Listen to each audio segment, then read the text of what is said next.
question from Assad from London. Why not? He's asking, yeah, so I tell people have a shot at hitting this sort of hip flexor stretch here. Even better if you grab your foot, go like this. And then he says, how long should I hold it for? Like, what's going to make it better? Yada, yada, yada. Well, mobilising is good. And if you're here and you can get everything in a nice straight line, it's going to be pretty decent. But what's really good to sort of hammer it home and really habituate that movement into your hips is if you bring yourself into a fairly narrow stance.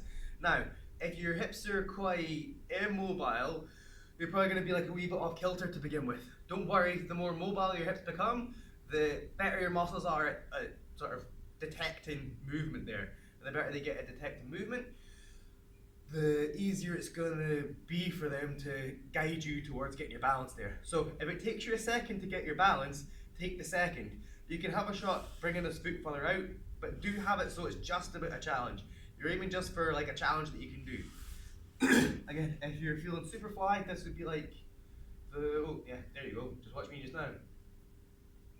See, it's taking me a wee sort of second to get my balance.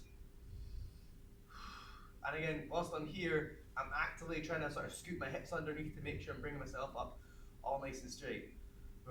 So once you've got good at this, then you can start adding in other things. Like you can maybe have a shot at see if you can throw some sort of chopping shapes here. See how when I started chopping, I'm a little bit wobbly again. So that's you just trying to challenge your balance the whole time. So you're really, it's almost like you're just trying to learn something. So say you were just trying to learn how to throw a side kick, or you were trying to learn how to throw a left hook or something. The first time, all over the shop here. The first time, it probably takes like quite a lot of focus.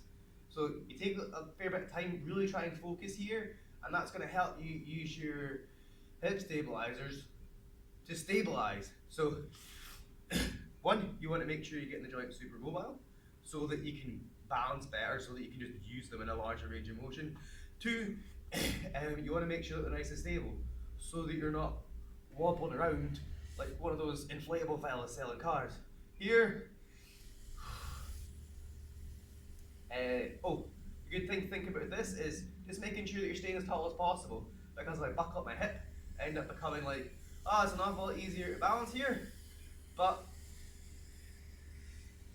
I'm buckling at the hip, which is making me that wee bit shorter. So you're there, really just humping, like you're trying to get that inch that you haven't quite got.